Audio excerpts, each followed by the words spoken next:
All right, at 5:05, the Des Moines Fire Department is among many first responders keeping tabs on the winter weather. So joining us this morning is Ahman Douglass with the Des Moines Fire. Ahman, thank you so much for joining us this morning. Of course, how many calls of service have you all had so far, and what are you seeing out there as far as just the conditions and what you're responding to?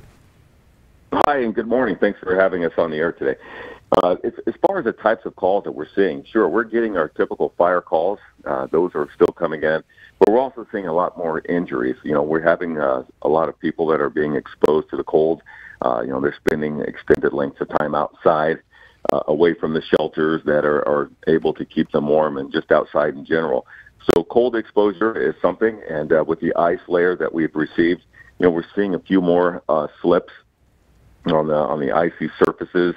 And if we're going to talk about the fire calls that we're getting, fires are going to happen year round. And right now we try to focus a little bit more on the safety in the home, that fire safety isn't just a seasonal thing.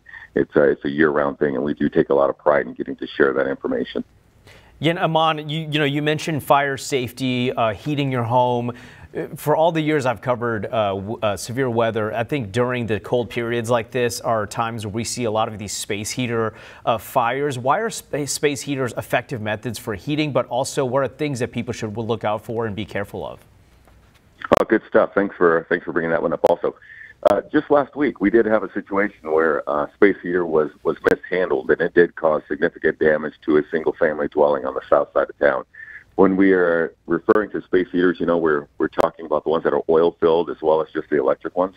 We want to have everyone keep in mind that space heaters are a wonderful tool for using for getting heat throughout the home.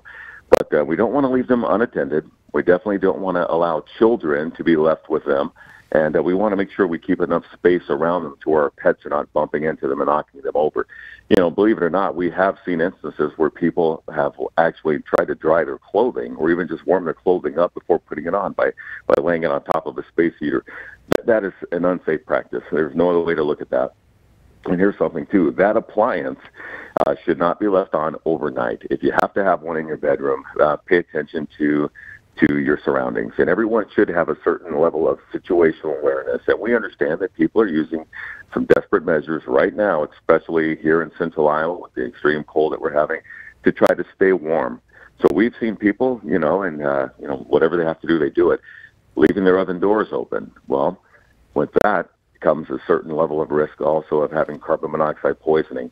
So we want to make sure that if we're using space heaters, if they happen to have a breaker in the home, instead of turning the appliance back on, we want to discontinue its use, get to that breaker, make sure it stays off, and discontinue that use. We don't want to overload circuits or even power strips. Those are just things to be situationally aware of, and make sure that we also have proper functioning smoke alarms inside every room where people are sleeping, and then outside the rooms in the hallways. And also, I'd like to take a second here to make reference to carbon monoxide. Carbon monoxide, known as that silent killer, because it is colorless, it is odorless, and it is tasteless. And we need to recognize the symptoms if we're starting to become sick from carbon monoxide poisoning. There's a lot of nausea, slurred speech, dizziness. And when a sickness runs through a home, people will typically report the same types of symptoms at different stages. Or carbon monoxide in a home that's filled with people, most of the time they're all going to get the same symptoms at the same time. So we want to pay attention to that. We want to pay attention to each other. We want to get outside the house, and that's where we want to call 911. And also carbon monoxide, wherever we have fuel burning appliances, stove, water heater, laundry appliances, please install carbon monoxide detectors in those areas. All very good points there. Ahman, thank you so much for joining us this morning, and we'll check in with you throughout the week as we continue to cover this. All right, we want to remind you, Local 5 is on your side. Download the free We Are Iowa app to stay up to date as this storm rolls through. Just scan that QR code and make sure your notifications are turned on.